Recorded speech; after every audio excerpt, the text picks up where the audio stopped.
So I would like to welcome you all to the Pufendorf Lectures this year, organized by the Department of Philosophy.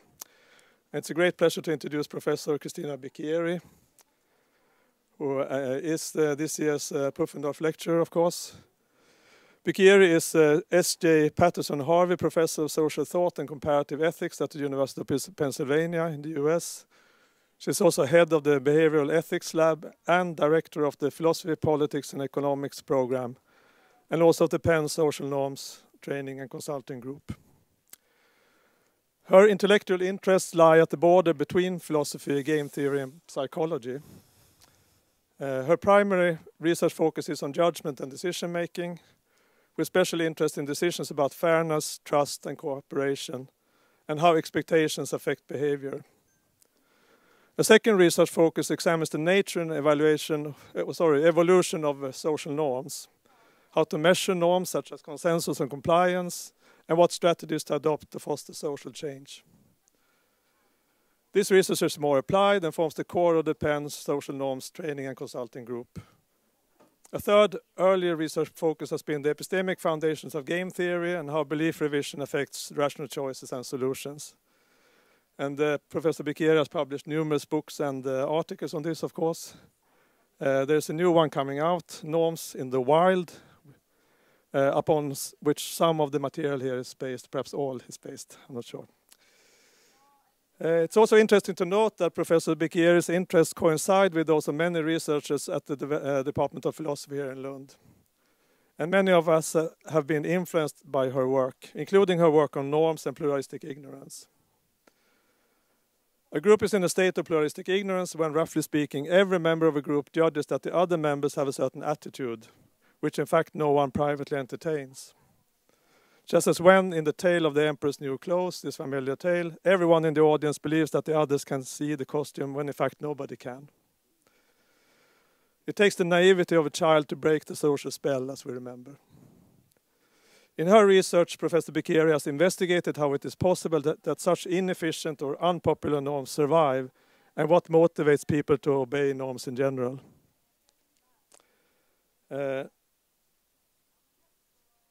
So I now give the word to Cristina, who will devote her first lecture to norms, fads, fashions, and conventions. Please. Thank you. Well, first of all, I'm very happy to be here, and especially, giving the Pufendorf Lectures, given, how important Pufendorf has been, one of the founders of the theory of natural rights. And I studied Pufendorf many years ago, and I was surprised to know, he's German, that he was teaching in Lund, and, he basically, I think, started a big law group, or, a juridical group in Lund. So I was asking myself, what should I talk about in these lectures? And I decided to divide them into in sort of two slots. The first slot is sort of very general and is about, my definition of norms. I won't give you, I have a formal definition, but in the utility function, I will give you a very informal description. And the second will be based on this informal description. What shall we do to create or destroy or eliminate norms? And this work has been theoretical. It's based on my 2006 book. But the new book, Norms in the Wild, is based on my consulting for UNICEF and other non-governmental organizations that became very interested in social norms and how to measure them. And in fact, I will give you examples about the field later on. The last two lectures instead are sort of more related to my empirical work, in particular to my experiments, and will deal with punishment. You know, a lot of people do experiments about third-party punishment supporting social norms, and I show that compensation is another very important motive. So this will be my third lecture, and my fourth lecture will be an analysis of what sort of emotions support compensation when a norm is violated versus what sort of emotion support compensation when, let's say, you are a victim of a natural disaster. And I'm interested in this difference, very important difference between emotions, because there are people, psychologists like Haidt, that say that emotions are absolutely primitive, and we sort of rationalize then, you know, whatever we feel. And so our moral beliefs and reasoning is a rationalization of basic emotions. And what I want to show instead is the cognition and emotion come together. And so this will be my last lecture. So without much ado, let's look at what I want to say today. Okay, typically there are two ways to analyze social norm, a macro one and a micro one. And in a macro analysis, which is very common, done in various disciplines, you know, people study, think of anthropologists or sociologists, the functions that norms perform within a given culture, okay? Why we have norms, what they are useful for, what they do for people. Another more philosophical approach is, well, what sort of reasons do people have to follow a norm, to engage in norm-based behavior? And if our goal, and this is all the work I've done and I keep doing for UNICEF, is changing behavior, okay? And typically policies that look at social norm want to change behavior, like some norms are very inefficient or very harmful, so we want to change them. So what we have to do is look at reasons, okay? And try to change these reasons, basically, and this will be my second lecture. Okay, let's look at a few collective practices, okay, that we all identify as collective. We'll do that. We use umbrella when it rains. You probably did it today. We follow, or we or people who are religious follow dietary rules. Open defecation, which is a very important issue in sanitation work, is another very collective behavior that we see in a great part of the developing world. Corruption, dress codes, child marriage. These are all collective practices. Now, the interesting question is, basically, is there a way to differentiate among them? Can we say this practice is such and such thing and this other practice is completely different? And are there tools that we can apply to this task? And all my work has been to develop tools that allow us to distinguish between different type of collective behavior. And what are the building blocks of my work? Very simple. Preferences, beliefs, basically social expectations, social beliefs, empirical and normative, and the concept of reference network. Reference network is very, very important because when we think of social norms in particular, but also descriptive norms, what we mean is norms that apply within a certain context, not universally. And so it is very important to be able to measure the context, especially if you do applied work. Now, preference is trivial, I take it to be a disposition to act in a specific way in a specific set of situations. And preference can be strictly individual or social, okay? Social preferences are very much talked about by economists, especially behavioral economists. And the interesting question is, well, are there various types of social preference? For example, if I have to divide a cake with you, let's say, having a social preference means that I want much more than you get, okay? Or having a social preference may mean, you know, I want to be generous and give you as much you know, as you desire. Basically, social preference means that I take into consideration the preference, beliefs, and possibly also, you know, outcomes of the other person with whom, or people with whom I interact. Individual preferences are typically individual. You know, I prefer to have more cake than less, okay, irrespective of what other people get.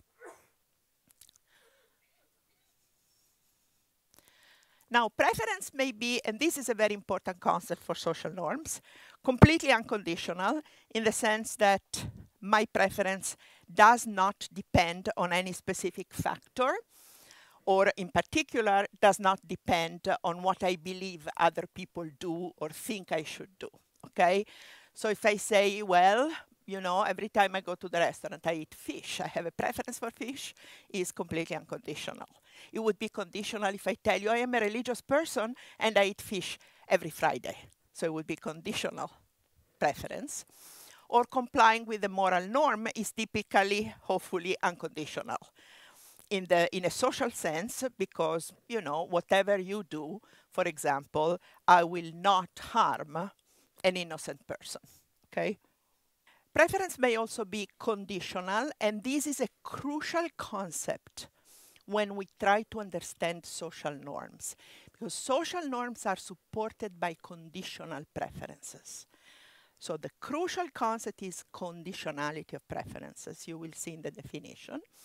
So what does it mean that preferences are conditional? It means that my choice, my preference, will depend on external factors. And in particular, when we talk of norms or social norms, the external factors are the behavior of other people that matter to me and the beliefs that these people have about what one should do. Okay?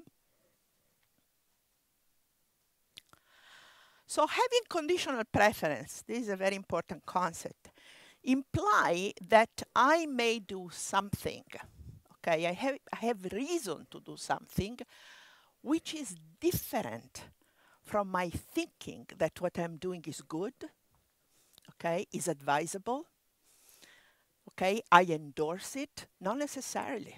This is very important, okay? So conditional preference and unconditional preference are very different. Why? Because this is important in measure.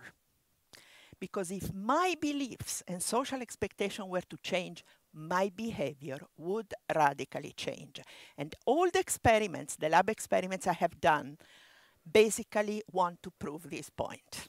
I want to prove that if a social norm is there, preference will be conditional, and when I manipulate people's expectation, their behavior will change dramatically. So you see people who are very fair on certain occasions and become the same people, become very unfair.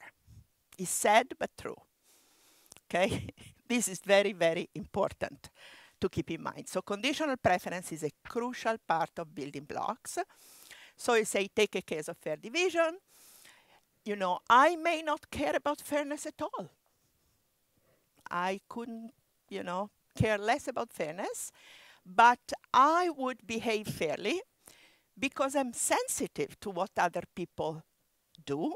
So I see everybody behave in a fair way, and I am probably sensitive about what you expect me to do. Okay? So having a conditional preference for fairness doesn't mean that I endorse fairness. This is very important because often people follow norms even if they don't endorse what the norm stands for. This is very important when we want to think about changing norms and also measuring norms. Now, one element is conditional preference. Conditional on what? On social expectations, okay?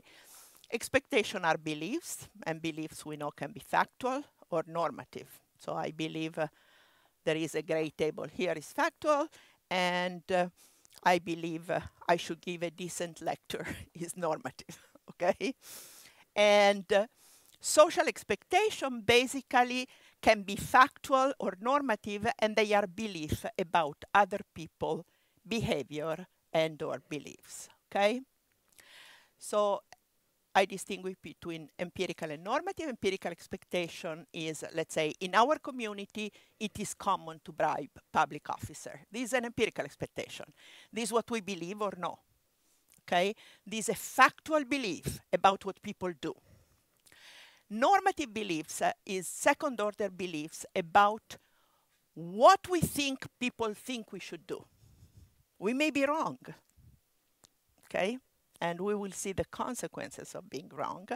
So say in Denmark, people believe that everyone disapproves of tax cheaters. And you may be right or you may be wrong, but you have this belief. So people have both empirical expectation and they have normative expectations. And they have conditional preference based on these expectations.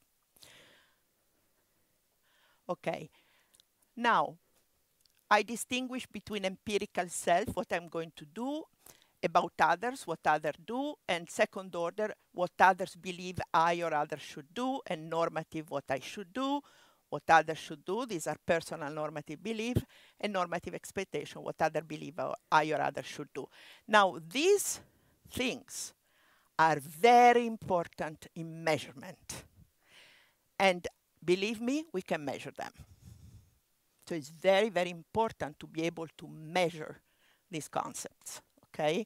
We measure with questionnaire, with vignettes, sometimes behaviorally, but mostly with, survey, etc. These are crucial. I won't talk about measurement, but I want you to get the idea, okay? Also, these concepts are important to distinguish a custom, a fad, a fashion, a convention, or a social norm. So we can distinguish them using basically these concepts. The idea of a reference network is very important because when we make a choice and, if there is some sort of interdependence between what I do and what you do, the reference network is important. Who are the people that matter to me? What they do matters to me. What they think one should do matters to me. So having an idea, and again, this is another measurement idea. You can measure the reference network, and it should always be measured if you do applied work, as I do, okay? Now, let's put this concept to use, which is the title of this lecture. So suppose you observe a collective pattern of behavior. You observe people doing the same thing over and over again, okay? And you ask yourself, well, why they do that? What are the reasons why they do that, okay? And you may ask, are the choices influenced by what they expect others to do? Are they influenced by what they think they are expected to do? What's going on, okay? And let's look at using umbrella. So everybody, I don't know in Sweden, but I see a lot of people using umbrellas. I say everybody uses umbrella when it rains, okay? Now, what is this? This is a custom, a collective habit. So what is a custom? It's a pattern of behavior such as individuals prefer to follow it. Why? Because it meets their needs. Because you want to be dry. That's why you use an umbrella, okay? And you see, oh, the pattern is consistent, okay? People keep using their umbrella when it rains.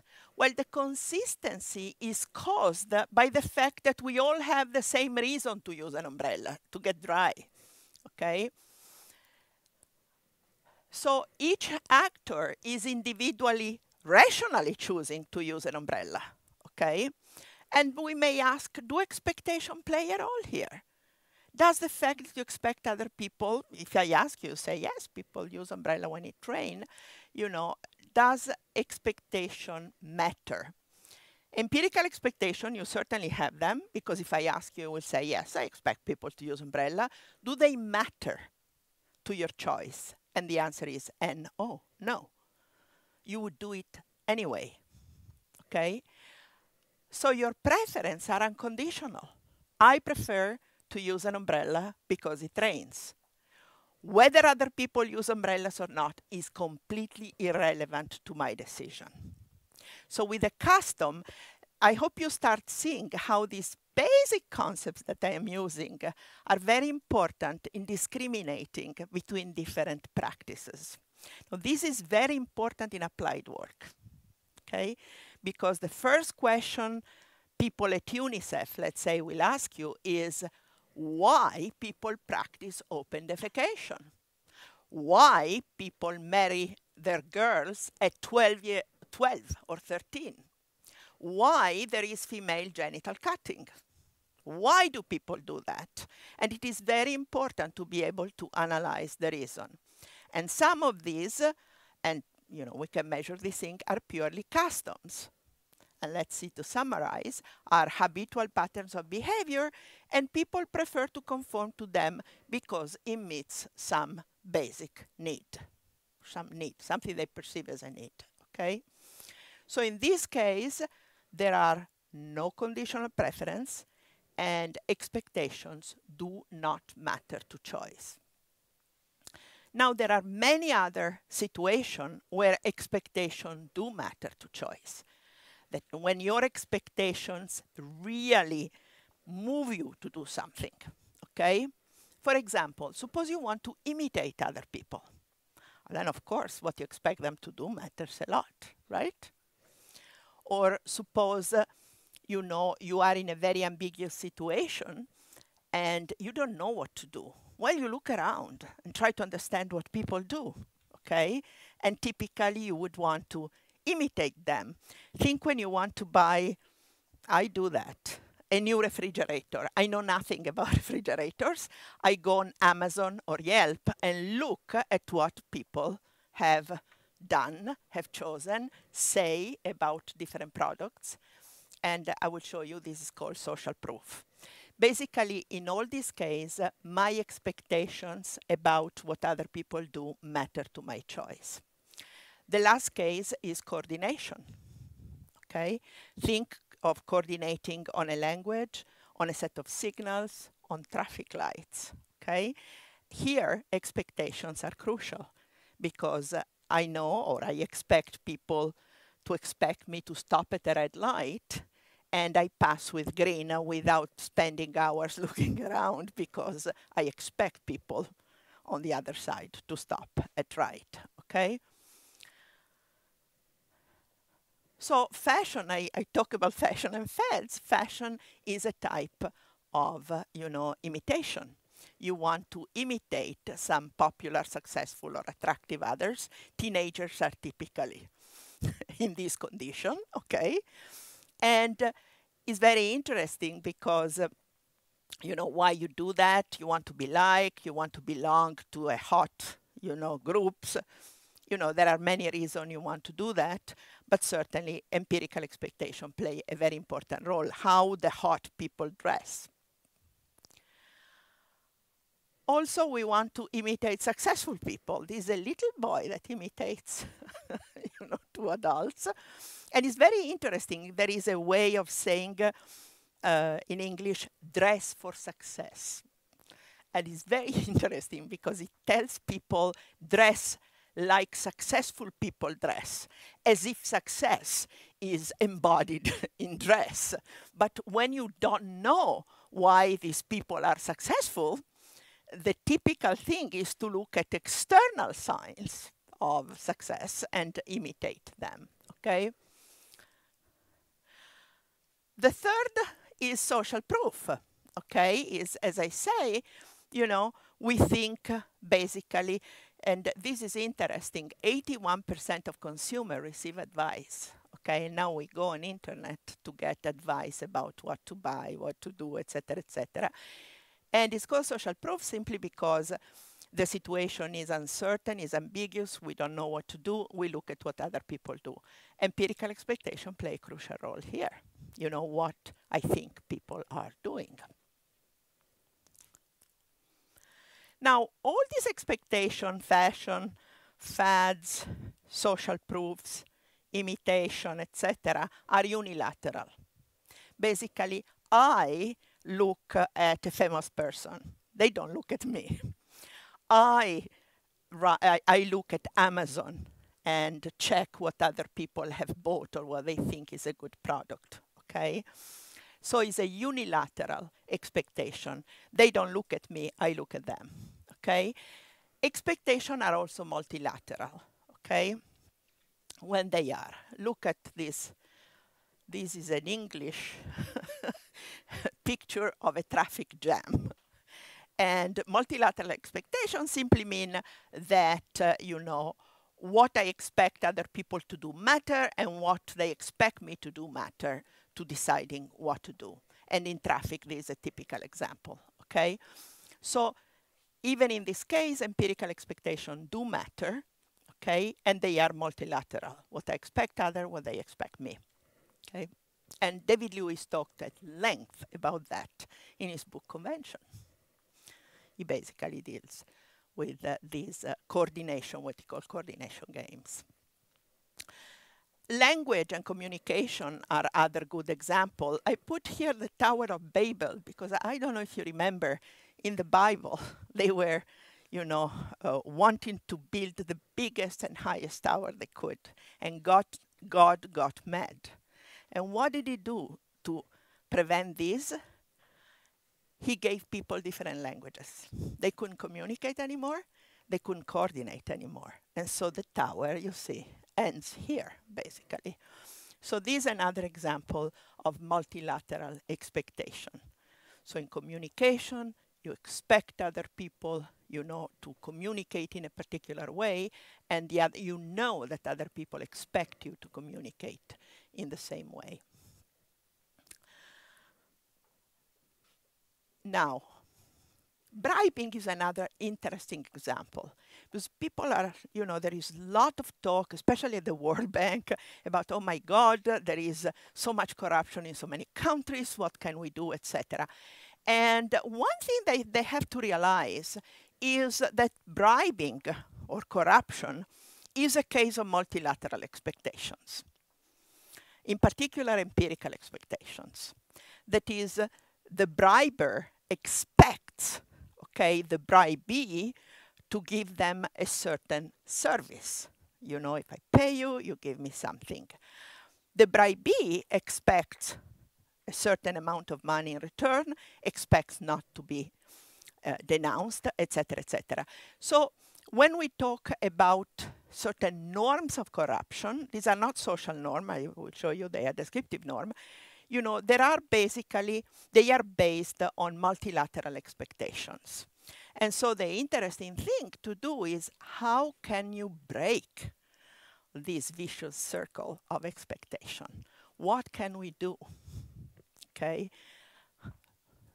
to change people's expectation? This is a crucial question to ask when we think about corruption. We know that moralizing campaigns have no effect whatsoever. Okay, you have to change people's belief about how most people behave. How to do that is another story. Okay, what I have described so far with unilateral and multilateral expectation are what I call descriptive norm. Okay, social psychologists have talked about descriptive norm forever, but I don't like that much their definition because it's not based on expectation. The typical definition of a descriptive norm is what people normally do. And this could be a custom, okay, where expectation have no role, or it could be a descriptive norm proper where expectation play a crucial role, okay? So with the descriptive norm, we have conditional preference, and we have empirical expectation that motivate to act. So to summarize, descriptive norm, remember the difference with a custom is a pattern of behavior, like a custom, such that individuals prefer to conform to it. In a custom is I prefer to conform because it fulfills my need. Here instead, because I believe that most people in my reference network, okay, behave like that. Now, if you are a driver, your reference network is all the drivers, bicycler, people who bicycle, people who walk on the street, wherever you are. So it depends very much on the situation you know you are in, but it is very important always to identify the reference network, okay? Now, with any descriptive norm, having particular empirical expectation is necessary to motivate behavior. Okay, you won't be motivated if you don't have, given the descriptive norm, if you don't have empirical expectation. And many of the behavior I have just described are descriptive norms.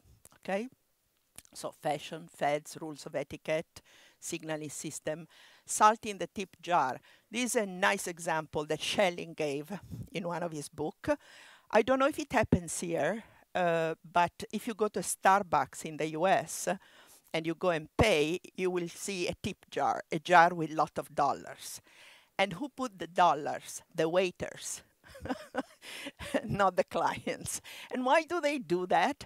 Because they want you to think, oh, people normally do that. Okay, maybe I should do that too. Okay, so salt in the tip jar is a typical case of what Schelling also would call a descriptive norm. Okay, and again, in descriptive norm may deal with imitation, unilateral expectation, or coordination, multilateral expectation, but they are still more or less the same phenomenon. Now, why do we conform to a descriptive norm? Okay, it is rational to conform. So if we were to express it in game theoretic terms, as I did in my book in 2006, I would say, you know, a descriptive norm is a sort of equilibrium, and it is perfectly rational, okay, to stick to it. Think of coordination. So there may be informational influence. We want to be right. Think of social proof. Herding behavior is another interesting phenomenon. Suppose you are a financial advisor. Do you want, okay, to be the only one who's wrong, okay, or you want to be like everybody else? And there have been studies about herding behavior in, you know, when among financial advisors is less risky, okay, to do something terrible when everybody is doing something terrible, okay? So they do the same thing, okay? And, you know, also imitation is a typical, you know, situation when you want to conform to the successful people, let's say. There is also a normative influence in the sense that you want to be like, you want to belong. And, for example, among teenagers, you know, choosing a particular way to dress is typically a normative influence. You want, you know, to belong to the hot group. And there is social pressure, but typically with descriptive norm, social pressure is more felt than applied by, you know, third parties. You feel you have to do that. It's not that people force you to do that. So it's very light. And the last but not least is the coordination motive. You want to coordinate with other people. Now, look instead at a typical behavior, waiting in line, okay? So this is a picture of people waiting in line to get a ticket to, you know, a hot movie. And people may think, my God, it's so boring waiting in line. But, you know, other people, I see other people waiting in line. Probably they think I should wait in line. And therefore, I will wait in line and do nothing. Okay, stay there, stay put. Now, the interesting thing is here you have two types of social expectation. Empirical, you observe that people are waiting in line. And normative, you think that people who wait in line expect you, want you to wait in line. They think you should do that. And in fact, a famous psychologist, Milgram, made a very interesting experiment many years ago. He asked his graduate student to cut lines. Okay, to go where there is a line and they cut the line. And it's very interesting. A lot of the students felt terrible doing that. You know, they didn't want to do that. But the most interesting thing is what happens when they cut the line. People, you know, especially people that, you know, you cut in front of me, get really mad. Okay, so there was a very, very strong reaction. So you see that there are empirical but also normative expectation, okay? And if I don't cut a line because of this expectation, you know, if they matter, it means I have a conditional preference for not cutting a line. I may not care at all about cutting or not cutting lines, but I observe people doing that. I feel that they may be upset with me, so I stay put, okay? So here we come to social norms. Again, here I put together different concepts, you know, that were not all put together before. So it's a rule of behavior such that individuals prefer to conform on condition that they have certain beliefs. They believe that most people in the relevant network or reference network do conform to the rule, okay? Empirical expectation. And they believe that most people in the relevant network believe they ought to conform to the rule. So that there is a normative expectation that they ought to conform to the rule. These are very, very important. So we have conditional preference, empirical, and normative expectation all together in a social norm. Very different from a custom or a descriptive norm. Okay? So to summarize, this is the idea. So you have, remember that I don't use pattern, I use rule. Why? Because, you know, a norm may be there, but at a certain time may not be obeyed. A convention can't be there and not be obeyed. This is very important to understand. Okay? So if, for example, we are in a situation where, yeah, I know that a norm applies, but I observe wide disregard for the norm. So my empirical expectation are violated, I will not obey the norm. Or we do this thing, we do a lot of experiments in which we play with expectations. Basically, we give people differential information, see what happens. For example, we may tell people, you know, that, you know, other people really don't expect you. Let's say, to be fair. Lots of people, you know, will change behavior even if they know that the norm of fairness applies to that situation. Okay, so that's why I say a rule and not pattern. Now, what is the advantage that I think there is in defining social norms in this particular way, through conditional preference, social expectation, etc.? First of all, we differentiate, I hope you agree with me, between different types of collective behavior. And this is practically very, very, it's also theoretically important, but it's also practically very important. The second, crucial to me, is operational. What does it mean, an operational concept? We can check for the presence of norms. Because very often, if you look at economists doing behavioral experiment, when they can't explain why people don't behave rationally in inverted commas, they say, oh, they are following a social norm. Really? Do we know that? Okay, we need to have some independent measure that indeed, in the mind of people, there is a social norm and they are following it, okay?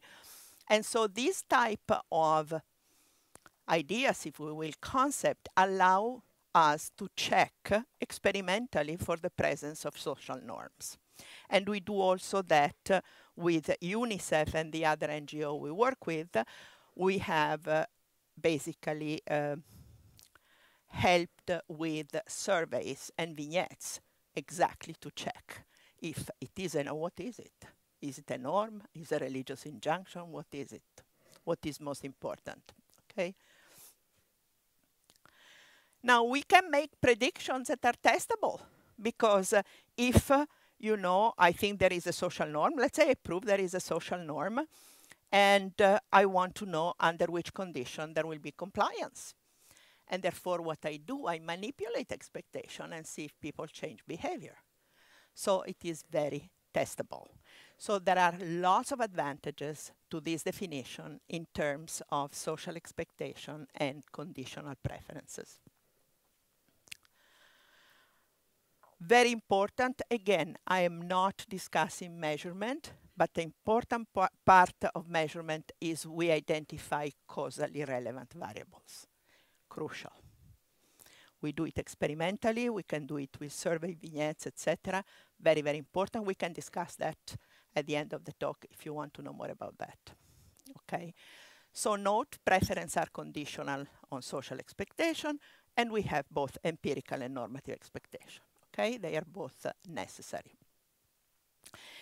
Now, in many cases of social norms, empirical expectations are not sufficient to motivate behavior. Think that I expect everybody to pay taxes. Should I pay taxes? It depends. Okay, that's why we need normative expectations. Okay, because very often, think of a convention. I expect everybody to drive to the right.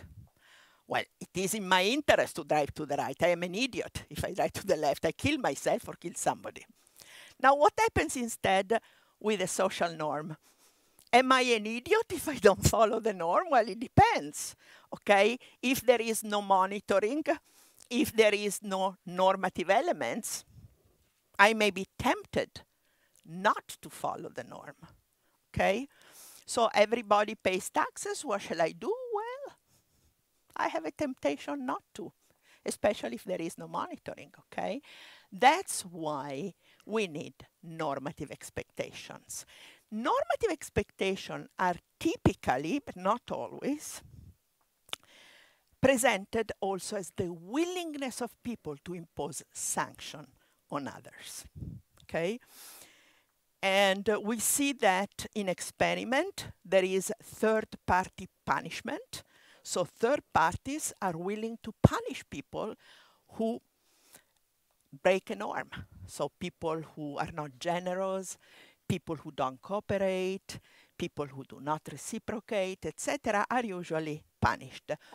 In my last two lectures, I will also talk of supporting norm, not through punishment, but through compensation for the victim. But this is a different story. Okay? Typically, we have sanctions involved with normative expectation. Now, one thing that is very, very important to distinguish is your personal normative belief from a normative expectation. Normative expectations are your expectation about what most people in your relevant network think you should do. So there is a difference between, say, I believe I should recycle. This is a personal normative belief. I should recycle. Okay? The normative expectation is, I believe most people in my neighborhood think that one should recycle. I may not believe that I should recycle, but all my neighbors do. And they observe what I do. Then maybe I recycle. Social psychologists know very well, those who study attitudes and behavior, okay, that personal normative beliefs alone do not correlate in a positive way with behavior. For a great example is 70% of Dutch are pro-organ donation, but only 28% sign up. How come? Okay, they have a personal normative beliefs, but their behavior, is not really in line with their belief. We also know there is a strong correlation with appropriate behavior when mutual normative expectations are present. Okay? So when normative expectations are present, typically you will see a correlation, but this correlation is very weak, if not, negative with personal normative beliefs. So the two things should never be confused, and I will show you also why. Okay? So why do we follow a social norm? There are two main reasons. One is social sanctions. They can also be positive, of course. Philip Pettit actually wrote about, Pettit and Brennan wrote about positive sanctions like esteem. People want, to gain esteem from their peers, and so often they will follow norms because of that, not necessarily because of a negative sanction, okay? So they can range from severe to mild and positive in this case, but it's very important the sanctions are informal. We're not talking of legal norms, we're talking of social norms, so the sanction will be informal. Another reason why we may obey a norm is because we recognize that the demand that people put on us are legitimate. So think you are waiting in line and you really dislike that, but you think, look, everybody's patiently waiting in line, okay? So nobody's complaining, nobody's cutting the line. So why should I disregard their behavior and obviously their expectation? I will not. I will reciprocate. I will be nice. Okay? So it's not so much the worry about sanction, but the idea that, these normative expectations are legitimate. And a person who wrote a lot about that is Robert Sugden. He wrote about, basically having, he doesn't use my language, but say normative expectation, and you do something because you think that the demands of other people on you are legitimate. Okay? They are good demands. Now, this is important. You may disagree with the norm, but if you have conditional preference and you're motivated by empirical and normative expectation, you will obey. Okay? And is often the case that we endorse the social norms that we follow. We think they are okay, they are good. But there are situations that are very interesting. What are the consequences of what I have said, and I will discuss next time? To abandon a social norm, you have to change people's expectation within the reference network. If you don't change people's expectation, the norm will stay there. So the big challenge is, how do we change people's expectations? Okay?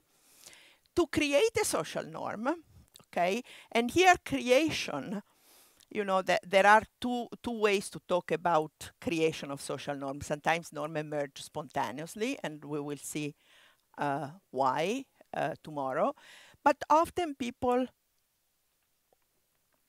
create a norm, okay? And how they do that is inducing the right kind of expectation, normative and empirical. And again, I will give you an example of how this has been done in practice. Now, all said and done, we have two important issues that are problematic. One is what I call belief traps. What happens? Suppose, and this has been studied a lot in social psychology, think that you are a member of a very strict religious group. And the religious group is strict. You cannot smoke, you cannot have premarital sex, you cannot do this, you cannot do that.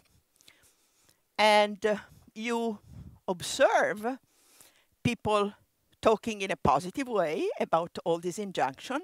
You don't see girls getting pregnant, so you think, okay, I don't see the consequences of bad behavior. It must be the case that people, behave according to the strict religious rules. But I don't like these rules, but I am the only deviant. Will I expose myself? Of course not. I shut up, okay? So in this case, a lot of people may shut up who don't like, okay, that particular norm or set of norm. So what they do is the perceived consensus is really different from the objective consensus. What I think is the case that most people, think is the right thing to do is not really what most people think is the right thing to do, okay? The second problem we may encounter is a gap between empirical and normative expectation. That is inconsistent expectation. What I observe is different from what everybody preaches. The case of bribing and corruption in certain countries is exactly like that. So that people bribe right and left, but everybody says, and it's true, we don't like it. Okay? So what happens when the empirical and the normative really diverge? Okay? Now, let's look at belief traps. Okay? UNICEF is doing a lot of studies on violence on children. And you know, caregivers who report a negative judgment on corporal punishment still punish in large numbers. So we see from surveys, they say it's no good, but they still do that. Okay, the median is 50%. And the issue is what happens. And again, this is an hypothesis that, you know, in fact can be tested. They may observe, know about corporal punishment, their neighbors do that, their friends do that, etc. And they have no reason to believe that those who corporally punish their children don't like it, okay? Think they shouldn't do that. And therefore, they don't want to look different. They don't want to look like bad parents. They beat their children too. And there have been studies of jails, you know, and, you know, guards in jails, of schools, teachers in schools. And typically what happens, a lot of them believe that the common behavior is too strict. They disagree with it. But they don't want to put themselves at a disadvantage by saying openly, I disagree. And therefore, bad behavior can continue unabated, okay? So this is a case of pluralistic ignorance, okay, and which is a cognitive state in which I believe that my personal normative beliefs are different from yours, okay? And I observe something I dislike, but I don't want to look different, so I perpetuate a certain behavior that maybe the majority dislikes, okay? So what went wrong with pluralistic ignorance? First of all, we engage in social comparison. I look at what people do in my network, basically, what other mothers do, what other fathers do, what other guards do, what other teachers do in my school. So social comparison is crucial. Behavior of other people is observable. I see what they do. You know, I can check very easily what they do. Or I can check the consequences of this behavior. It's like girls don't get pregnant. Well, it means they don't have premarital sex, okay? This is the idea. Typically, you cannot have transparent communication. So you cannot express your views because you will be put at a disadvantage. Think of a religious community. You don't want to say what you really think about the rules. But in many, many cases, we don't want to express views that may penalize us in the eyes of other people. So there is no transparent communication. And one thing we assume, and this is a psychological assumption, is that if you behave in a certain way, you know, you sort of prefer to behave in that way, okay? It's not that you are like me, a silent dissident, but, you know, your behavior is consistent with your beliefs. This is a very, very common assumption, okay? What do you infer? Everybody endorses the norm, okay? And so what do? You follow it yourself, okay? You conform. So it's very interesting. This is what I call a belief trap, okay? You have empirical and normative expectation. Your normative expectations are wrong. Okay, your second order beliefs are wrong, but you cannot, you know, decide, you cannot discover they are wrong. And there are many cases in practice in which this may be the case. Okay, and especially with UNICEF wanting to change things, one thing I always say is check that there isn't pluralistic ignorance there. You know, make people know what the personal normative beliefs are, because sometimes they may be very different from what people assume other people think and what they themselves do. And this is a very interesting case. This is something that I was asked to analyze the first time I started consulting with UNICEF. You know, how comes that, let's say in Sudan, okay, the prevalence of female genital cutting is almost 90%. Almost everybody does it. But the support is very low. Okay? Support is incredibly low. What's happening? Okay? And one reason may be, okay, maybe the answer, the survey, in the way they want you, they expect you, to want them to answer. This is an interesting possibility, but there are ways, to incentivize, sincere answers. Look at this, Burkina Faso were also terrible. Chad instead is, basically the same. So the interesting thing is the question was why we have this disconnect between what people do and what they say they approve of, okay?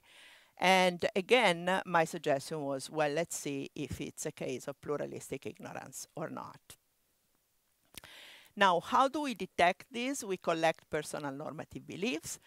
We collect second-order normative beliefs, normative expectation. We check for mutual consistency of normative expectation.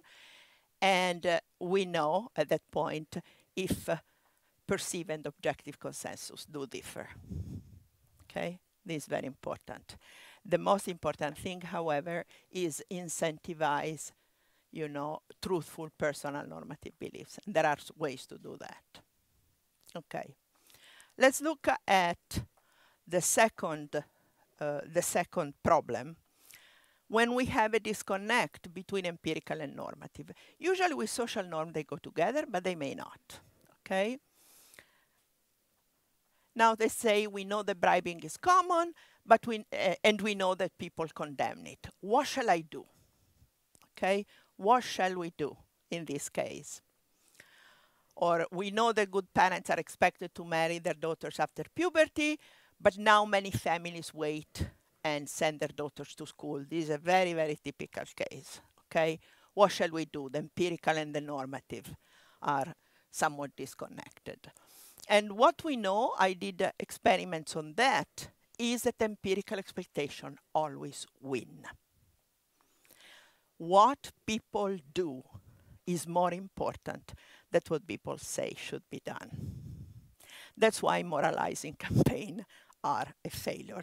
Have been studied, they are no good. Why this happens? Well, because when people behave in a particular way, and many people behave in that way, let's say is a counter-normative way, what is the message they are sending? You won't be punished for that. Everybody does it, okay? So the normative message really decays. It's very, very important. And one thing that always surprised me, very often universities give this message to students, and the message is there are lots of date rapes on campus. What are you giving people? Empirical expectation. Rape date is common, okay? I won't say that it's justifiable, but it let people think, it's not that strange, or lots of kids drinks a lot, okay? It's a very bad message because you're telling people, you are basically injecting empirical expectation that shouldn't be there, okay? So it's very, very important when empirical and normative diverge, don't put too much stress on empirical expectations. And certainly, okay, when people see that there are lots of people behaving that badly, what they think is, I won't be punished. Everybody does that. And another thing that they may think is that really not just with punishment, but the normative messages lose value, okay, is not that important. This is normal behavior. This is okay, all right? So it's very important when we look at social norms, that there may be a norm that favors certain good behavior. The problem is when, empirical expectation go against the normative ones. We may have a serious problem. And I stop here. I spoke for an hour. Thank you. What is social proof? I explain. There are many ways one can think about a definition of social proof. Yes. there are many social influence model around in the literature. Yes. We may be influenced by, you know, threshold influence. If a number of our neighbors or friends, you know, have expressed a certain opinion, then we conform to it. Or if the more influent or the trendsetter, etc., etc., etc. It also depends on my personal belief. In a way, it's a function of my internal state or opinion or or preference, and someone else's. But where do you have an idea? Yes. Since the concept is there, many use it, social proof. Yes. What is a social proof and what is not? Well, while you know, you say you give some very important point, the idea that we have thresholds, okay, and the great sociologist Granovetter, that unfortunately not many people are talking about him anymore, but I use it in the last chapter of my book. I talk about trendsetters, okay. It's very interesting because it may be the case, okay, if I am a trendsetter, let's say, okay, and we are not trendsetter in everything, okay, I may be a trendsetter about a particular norm that, first of all, I have to dislike it, okay, so my sensitivity to the norm is very low. So think of a person who really dislike female genital cutting, okay, but you know, apart from that, I must have also a very low risk sensitivity, okay, because I risk doing something that goes against the grain, so my sensitivity to risk must be low. I have a model about that. But the interesting thing is the following. So suppose I start, and I start saying, no, I'm not going to cut my daughter, etc., etc. Will I be followed? It depends on the thresholds of other people, okay? And the typical, a threshold model, you know, would think, or would be a continuous. So I am threshold 0, you're threshold 1, he's threshold 2, etc., etc. The reality is we don't have continuous thresholds. And these explain why we can or may not have social change, exactly because, you know, thresholds may not be met. So this is an interesting thing. When we think of social proof, we may think of thresholds, okay? And in some case, influence may work, and in other cases, it will not work at all, okay? And I discuss exactly this stuff in the last chapter of Norms in the Wild, because one problem that I noticed is there are cases of very successful abandon of harmful norms, and many cases of unsuccessful abandonment. And so what I was asking myself is, what happened there? Okay, why we were successful, or they were successful in one case and very unsuccessful in others. And I think trendsetter play a crucial role, but also, you know, the dynamics of trendsetting is crucial. Okay, so for example, suppose I am a 0, you are a 1, and the rest are 5. Okay, so nothing will change. However, suppose these 3 people are related to you. And so even if the threshold is 5, they give you, even, you know, if you are the second person, they give you a lot of weight. So these can obviate the problem of discontinuity, for example. So there are lots of possible models that we can have for that, but you are absolutely right. Influence depends very much on my perception of how many people do that, who are the people who do that, absolutely. What I wanted to stress here is not that, is not the dynamics, okay, but it's just the fact that we have empirical expectations and they motivate us. How do we reach this expectation? This is another story. It seems to me that your framework is very rationalistic. It's about conscious perception of the world. Good question. Now, many people argue that most imitations are not conscious. There's subconscious or unconscious. Yes. And you mentioned it, you touch upon it a bit when you talk about how something feels. Because a lot of the time, something just feels right, if you feel uncomfortable, and you're not quite sure why, and you don't really think about it, you don't feel right.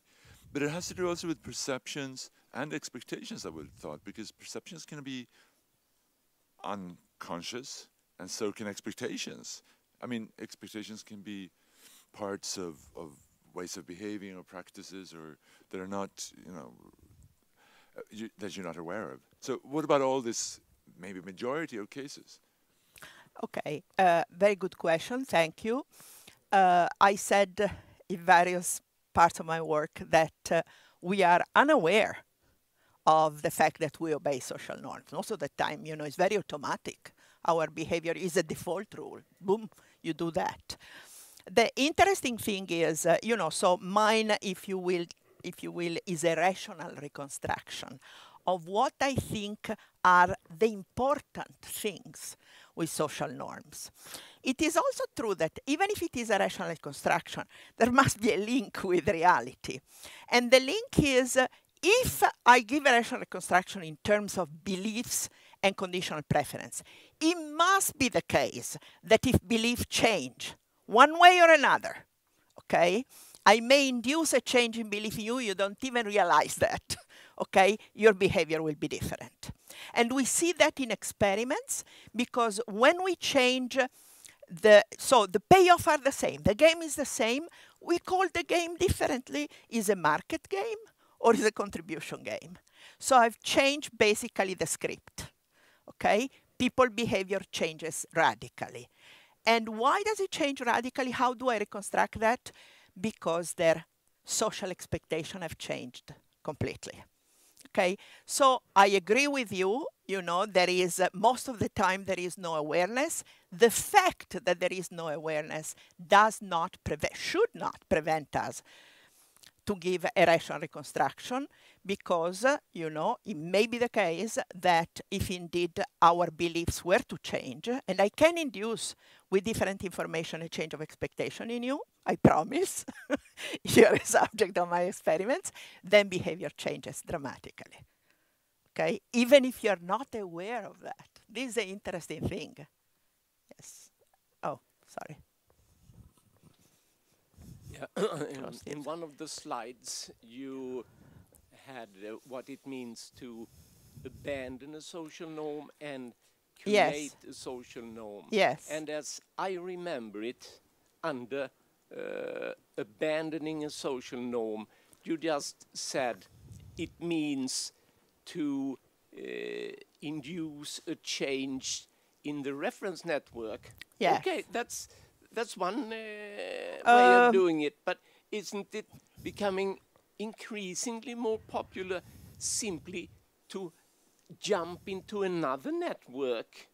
Because in former times when groups are very cohesive, well, you had to change the whole group, but in the modern society... Very good question. Yeah, and especially if you belong to a Facebook group, can be very intense. And then you realize, I don't like their views. What do you do?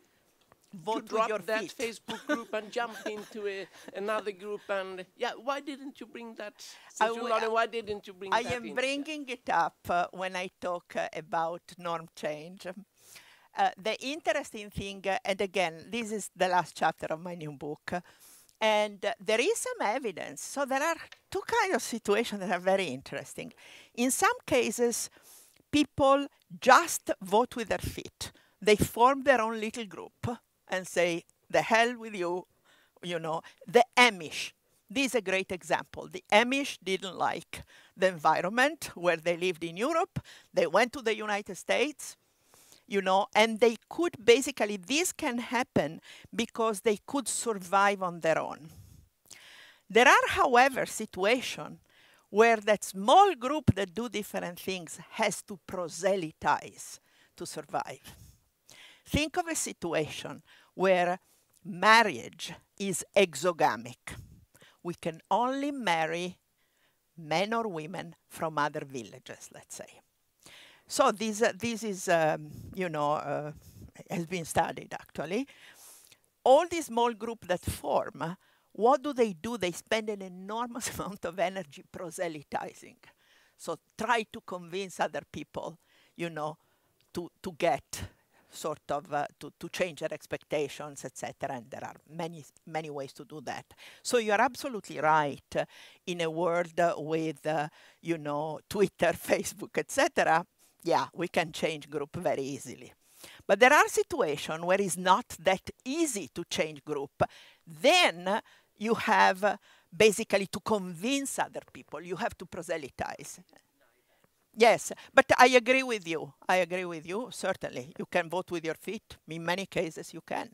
And so you just, the hell with that norm. We do something completely different. Yeah. Thank you very much. Actually, I was provoked by my colleague's comment here, and I happen to agree with you, and find the toolbox that you're kind of offering us, concepts and operationalizable concepts of habit, individual habit, that is distinct from collective custom. Yes. It could be a conglomerate of individual habits. There's different from convention, there's different from norm, and also descriptive norm and social norms. It's very useful because I think we underestimate consciousness. I don't think it's just a rational reconstruction. I think we have been too much reductionists for a long time in overemphasizing what Eric the unconscious, the automatic. Just the fact that we can become, in some cases, conscious as analysts also gives us hope. Just as you say, that we could influence behavior by. I mean, think the therapy. I mean, if the possibility of consciousness could not intervene, then Freudian framework would not work because the unconscious would be ruling. But maybe you have some comments on this. But I had a very specific comment because I work on norms in language. And I have been battling kind of reductionist approaches to language that it's all habits or it's all, you know, entrenchment patterns. So what would you say about, you called these kind of empirical expectations in communication, the way Lewis described conventions, for example, based on imitation and coordination. But isn't there also even kind of a second order normative level to communication? There is also sanctions, there's also ostracization, there is a proper way, improper way to talk in different communities? Yeah, there may or may not be. Let's say that usually, if this is a very important question, because yes, there may be normative expectation, but usually, if I do not communicate properly, who's the first person who loses? Me. Whether you penalize me or not, I don't get to coordinate with you. So this is the most important thing. It's like when people tell me, oh, but you know, you obey traffic rules because you will be penalized. I say, in the end, what is the reason why you obey traffic rules? You don't want to be killed. Okay, yeah, of course you don't want to kill, but you don't want to be killed. So the coordination motive, I think, is based to you a rational motive, okay? You want to coordinate with other people. Then, of course, there may be a normative expectation that you talk in a certain way, and if you don't, you know, is symbolic or is a signal of something wrong with you. Absolutely true. But the most important thing for your motivation is, okay, I want to communicate. I want to be taken seriously. This is what I do. I lose if, whether the other punish me or not, I lose miscommunicating. This is a very important element. And David Lewis saw that very clearly. I'm not the first person to say that. Okay. Descriptive norm, right? Yes. Yes. There may be a social norm superimposed on it, and I will talk a little bit about that tomorrow. Okay. More questions? I have another answer to him. To the awareness, unawareness. It's very interesting that most of the successful interventions on really bad social norms make people aware of the norm. Okay? Soap operas, if they are well done, it's ridiculous to think people soap operas are ridiculous and stupid. They're very successful. Okay? Collective discussion, very successful. Why? Because they introduce an element of awareness and publicity. But awareness is very important. People do become aware of, oh my God, what do I believe? What are we doing? Why do we do that? So it's very important when you want change. Okay?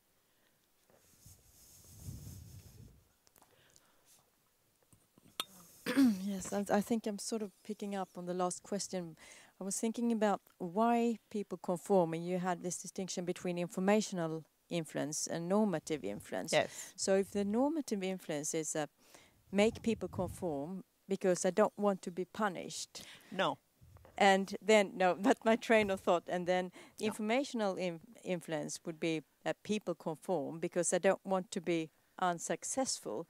In that case, it seems that both kinds of influence actually would make people act in the blind, sort of, you know, not very rationally, but just for feelings of not being disliked or not missing success and so on. Yeah.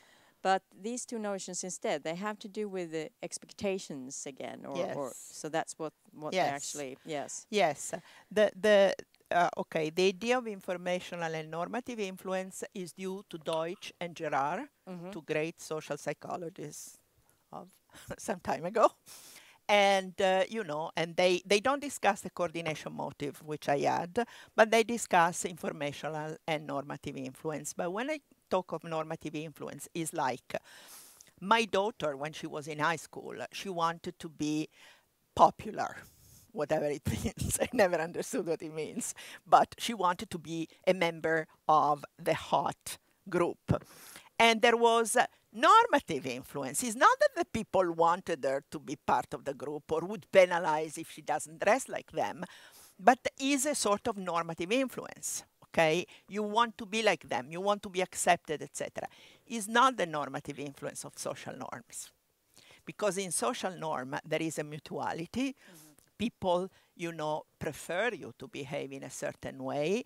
They think you ought to behave in that way. They may be prepared to punish you informally if you don't. Okay, so it's a very different type of normative influence.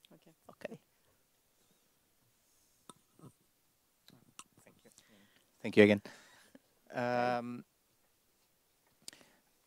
This is another question on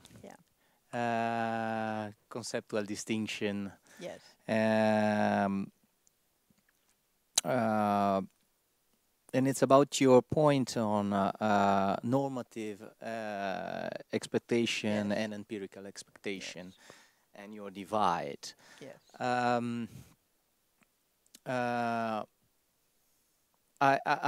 I was just wondering if how sound is to call certain expectation normative expectation, and say that empirical expectation always win, because there might be a question, as far as I see it.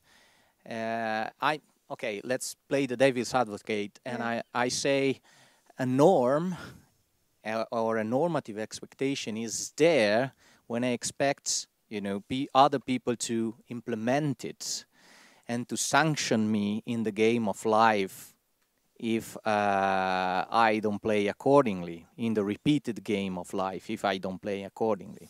So when you say, okay, people have normative expectation on what others should do, but they have empirical expectations that differ, I am just saying, no, people have see that other people don't obey this norm, because either they are not sanctioned or they don't sanction others. So they have no real normative expectation on what others should do. This, I could object to you as a terminological distinction, but I would like to hear more of what you say about that. I think it's a very good question. The problem is whenever the empirical goes to a distance, the normative decays completely. You don't expect punishment anymore. You don't expect people, you may think, well, if you do a survey, let's say, you will see that people in Italy, it has been done actually, that people really dislike corruption, but they think that there is, almost universal corruption. So there is this, personal normative belief. Okay, and if you ask them about, do you think that most other people dislike corruption? They may say, yes, I think people dislike corruption. However, nothing is done, you know, and so this normative element is really going down the drain. So you are right, it goes down the drain. When the empirical and the normative diverge, the normative goes down the drain, basically, especially if the empirical is really against, you know, the normative. This might be one reason why, and I will talk about that when I talk about changing norms. Changing norms always imply changing empirical expectation. The normative expectation decays. This is, you're right. Yeah, there may be a norm to start with, okay? But then people behave in large masses, basically, behave against the norm. Do you think the normative expectation remains? No. All right, so I have a question of my own. Okay. So you talked about bribery as one example of social norms.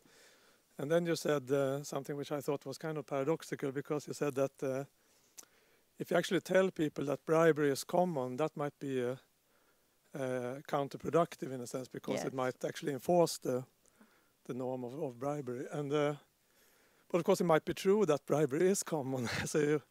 So that would be a case where you shouldn't tell people what is actually the case. Yeah. Is that what you're recommending, or? I mean, of course. Perhaps I'm well, I recommend not to broadcast bad behavior. This is what I recommend. And the truth. Yeah, you don't want to broadcast it. I'm not saying lying, okay? This is not what I'm saying, but I say do not broadcast. I say, oh, the majority of people, you know, let's say college student, drink a lot. Well, this gives me permission to drink, basically, okay? So you don't want to broadcast that. Now, the interesting question is, if it is true that there is a lot of bad behavior, what do you do? And certainly you have, if you want to change normative expectation, it's very hard. You have basically, in one way or another, to change behavior and broadcast this new behavior. And we know from a lot of data that we have about eliminating really horrible norms. The few successful cases are cases in which people, you know, first of all, got reasons to behave differently, but reasons are not enough. You have to know that many other people are behaving differently, and so they implemented public promising, stuff like that, so that people trust that new behavior is occurring. They have to trust, they have to believe. You know, you want to form new empirical expectation. And this is the most difficult thing, you know, in changing behavior, is exactly this. Yes. But certainly you shouldn't tell a lie. You lose credibility. Okay, so so I have another a very broad issue, which might be too broad actually, but okay. I raise it anyway. So so you have talked about many different kinds of collective behavior in your talk, and on the presumption that we are dealing with humans. So I just thought if you have some remarks on what happens in the animal kingdom, so to speak. So can all of this be somehow? I mean, the animal kingdom, there is an incredible variety of behaviors. Actually, like I was very surprised to know that bats, you know, help each other. So when they go to their cave, you know, after a day of good or bad harvest of blood, you know, they regurgitate the blood and give some blood to those that weren't that successful. Is interesting because this presupposes that there is some sort of memory, okay? And so you have a lot of situations in which animals seem, you know, to help each other, okay? There are situations, though, I read like Scientific American or Science, etc. There was this story about lions, that there are free riders, that are always free riders, and nobody punishes them, for example. So that there is an enormous variety of behavior. So we can say there is a very interesting example about chimps that you find on YouTube, and there is this experiment of this chimp who is divided from another chimp by a glass, and there is a hole in the glass, and the first chimp cannot reach some very nice food, but the other chimp can reach it. Okay, and so the other chimp reaches it, and the food comes down, and the first chimp gives back some to the second chimp. So there is a reciprocation, apparently. But again, who knows? It's very hard. Any more questions? If not, then we thank you again very much.